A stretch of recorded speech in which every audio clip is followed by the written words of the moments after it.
Il est 19h45. Bonsoir, voici les grandes lignes de ce journal. Les manifestations officielles de la fête du 10 janvier se sont tenues hier à Ouidah. C'était en présence du ministre en charge de la culture, des autorités de la ville et des dignitaires. Le 10 janvier, c'était aussi à Cotonou et environ. La rédaction de BB24 a fait un tour de ville hier pour le constat des festivités.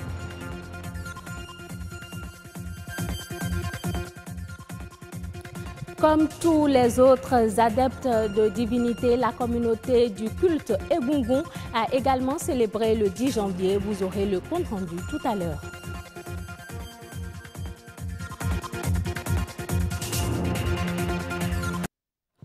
Les divinités ont été célébrées avec couleur ce 10 janvier à Ouidah. La fête a rassemblé les filles et fils de la cité de Kpassé et d'autres croyants du monde. L'événement marquant cette célébration a été l'initiation de nouveaux adeptes du culte vaudou. Simon Vignon, Gloria Oni. C'est encore 10 janvier au Bénin, une date considérée comme la célébration des cultes endogènes. Ouidah, le grand carrefour du vaudou, accueille les festivités avec ferveur.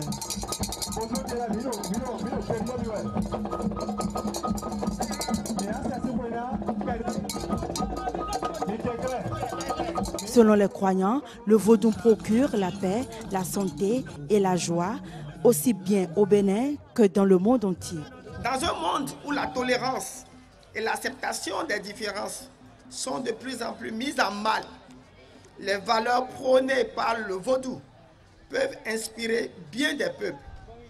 Le vaudou regorge en effet de nombreux aspects positifs, capables de nous aider à découvrir la juste orientation à donner à notre développement. Le vaudou est porteur de valeurs morales et de principes éthiques. À cette 25e édition de la célébration des religions endogènes, la particularité est l'initiation de certains adeptes devant la foule. Une foule mêlée des délégations venues du Cameroun et du Ghana pour les cérémonies. Pour eux, de meilleurs accueils seront réservés les années à venir. À tous les touristes du monde entier qui sont venus aujourd'hui célébrer la culture vaudou avec nous. Je voudrais les remercier de leur présence au Bénin et leur dire que dans quelques années, ils seront encore plus heureux et fiers de venir dans ce pays parce que ce pays va s'enrichir d'infrastructures qui vont leur permettre à la fois de faire du safari, de faire du tourisme mémoriel, de profiter des arènes et des musées, mais aussi de profiter d'une station balnéaire que nous allons installer à quelques mètres d'ici. Le vaudou n'est pas synonyme de négativité. Il n'est que le reflet de l'intention des humains. L'un des objectifs majeurs que vise la célébration d'une journée nationale des religions endogènes est de révéler le vaudou au Bénin et au monde. Notre mission sera donc de travailler à dissiper progressivement l'impression de diabolisation, de pratiques sataniques que les détracteurs des cultures et des civilisations africaines ont essayé jusqu'ici de coller au vaudou. Les filles et fils de la cité de Kpassé se donnent donc rendez-vous pour 2019 afin de mieux célébrer et vénérer le vaudou. Le 10 janvier, c'était également dans la ville de Cotonou qui s'est très tôt vu ce mercredi matin vidé partiellement de sa population. Cette situation n'a néanmoins pas empêché les autochtones de Cotonou de célébrer à l'instar des autres contrées le 10 janvier. Mathieu Sokenou et Anno Adadia ont fait le tour de la capitale économique. Reportage. Egungun, Sangbeto, tous les vaudous au Bénin, la vie sera facile pour les autorités. Le Sangbeto de Yenawa annonce les couleurs. Puis, toujours dans la ville de Cotonou, rond-point Sainte-Cécile. Déjà à 11h, l'esplanade publique réservée à la fête est remplie de monde.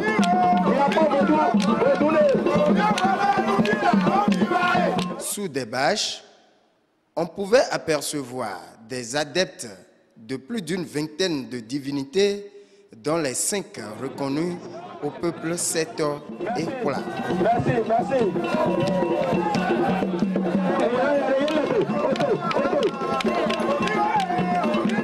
Je demande à vous, adeptes de Vodou, de lever avec moi, voici nous, mais moi, c'est nous,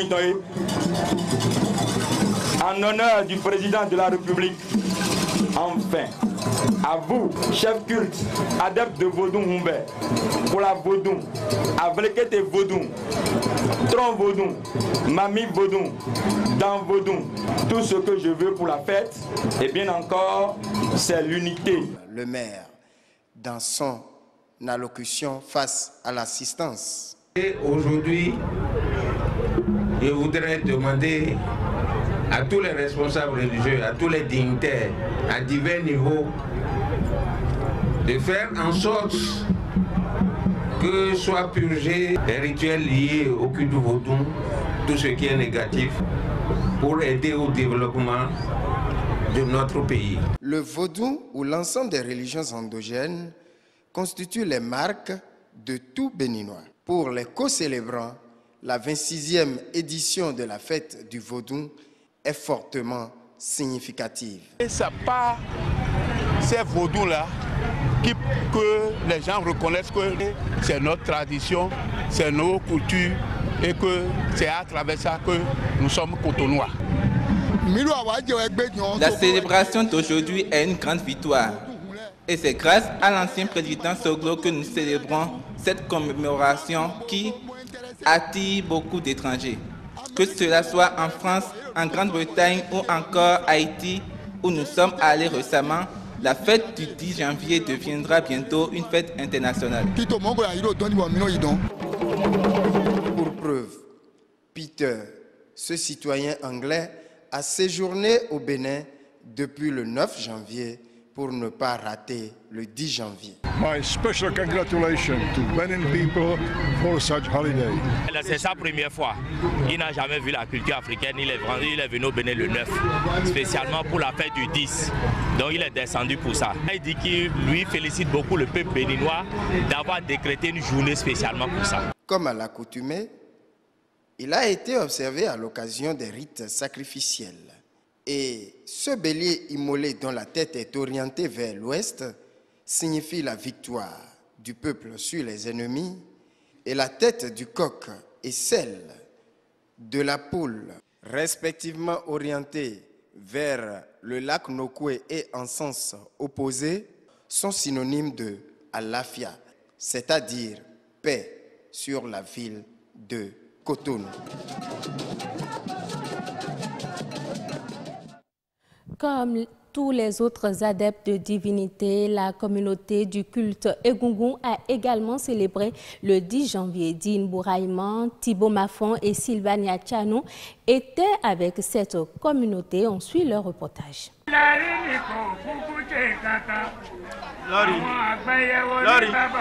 Le 10 janvier a une connotation bien particulière ici dans la famille Salako. C'est un jour de communion et de réjouissance entre parents et amis. On parle de la fête endogène, la fête des vaudous. Egungun, ça veut dire que nos parents défunts reviennent toujours vers nous et on est obligé de leur offrir ce que nous avons pour leur dire nous ne vous avons pas oublié, nous sommes toujours en communion avec vous. C'est un contrat générationnel qui lie les revenants et les humains. Elle doit être honorée au moins une fois l'an. Si je me réfère encore à la religion catholique, nous fêtons la résurrection de Jésus chaque année, ce qui veut dire la Pâque. Chez nous, notre Pâque, c'est chaque année avec nos parents défunts qui sont représentés par les Egungun. Donc chaque année, chaque famille donne, sinon à une date à laquelle on célèbre cette fête avec ses parents défunts qui sont Egungun.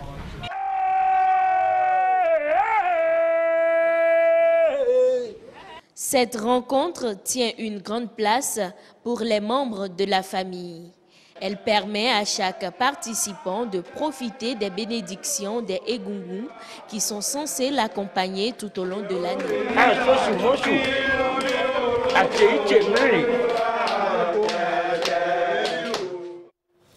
Autre reportage à présent, mais qui n'est pas lié à la fête du Vodou, c'est celui des travailleuses de CES. Face aux problèmes financiers, juste pour gagner leur vie, des femmes se donnent au travail du CES. Elles arrivent ainsi à bénéficier des revenus de leurs clients contre leur corps. Comment fonctionnent-elles et comment vivent-elles au quotidien? Marcel Arossi nous emmène dans leur couloir. Devant certaines auberges, boîtes de nuit ou buvettes, et un peu retirées de la route, des femmes dont l'âge oscille entre 20 et 40 ans sont debout ou parfois assises. Sommairement vêtues, elles attendent impatiemment des clients. La rencontre avec ces jeunes dames se déroule dans un quartier de Cotonou. Elles se prêtent à notre entrevue et ne ménagent aucun détail pour mieux faire comprendre la face cachée du boulot. Ce que nous faisons dans la nuit, c'est plus que ce que font les bureaucrates. Nous travaillons plus que eux. Si je vais vers les 19h, 19h30 comme ça, je reviens des fois, si je suis fatiguée, à 0h ou à 1h, je vais à la maison. Des fois, si je suis là, je ne retrouve pas ce que je veux, donc je dois rester jusqu'à 6h de demain avant d'aller à la maison. 22 ans ou bien. J'ai commencé à 22 ans avec 2 enfants. Aujourd'hui, je suis à 6 ans d'expérience. Moi, je suis coiffeuse de formation. J'ai commencé ce travail grâce à des amis. Dans la majorité des cas, les filles louent une chambre, y vivent et y travaillent. Pour celles qui ne vivent pas sur place et qui ne viennent que la nuit, elles se mettent en groupe pour louer et payer mensuellement. Parfois, elles y vont même en état de grossesse. Au début de ta grossesse, tu peux continuer à travailler jusqu'au moment où ça doit se faire remarquer. Moi, je totalise déjà 12 enfants. Ce sont les Togolaises, les Ghanéennes et les Nigérianes que nous avons copiées chez nous. Des histoires heureuses, il en existe peu dans le monde de la prostitution.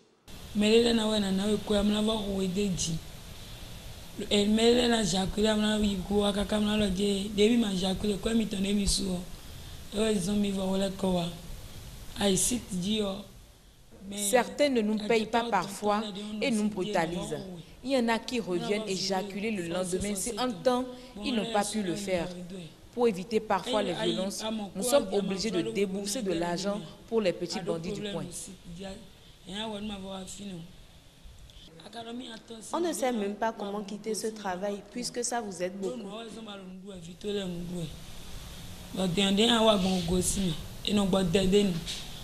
Chacun a en mémoire une poignée d'agressions qui lui ont marqué le cœur ou la peau. Mais très peu racontent. La plupart préfèrent se taire pour ne pas révéler un secret que leur famille souvent ignore. Autre information à l'international. À présent, l'Afrique subsaharienne devrait connaître une augmentation de sa croissance en 2018 à hauteur de 3,2% contre 2,4% l'année précédente. L'information a été révélée par la Banque mondiale dans son rapport sur les perspectives économiques mondiales. Les plus gros contributeurs de cette croissance devraient être le Ghana, 8,3%, l'Éthiopie 8,2% et la Côte d'Ivoire 7,2%. Cette dynamique devrait être impulsée par la multiplication des investissements, surtout dans le secteur des infrastructures. Ce sera tout pour cette édition. Merci de votre fidélité. À bientôt.